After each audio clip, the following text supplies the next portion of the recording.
নিজ হাতে উপার্জিত কামাই এটা পৃথিবীর শ্রেষ্ঠ কামাই, আলহামদুলিল্লাহ।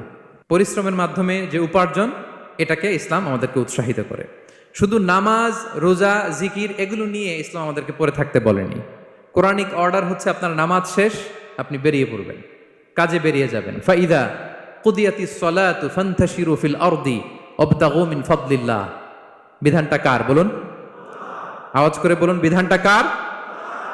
এটা কোরআনিক ভার্ডিক্ট, কোরআনের বিধান। নামাজ শেষ, গোল হয়ে বসে জিকির করতে বলা নাই আল্লাহ।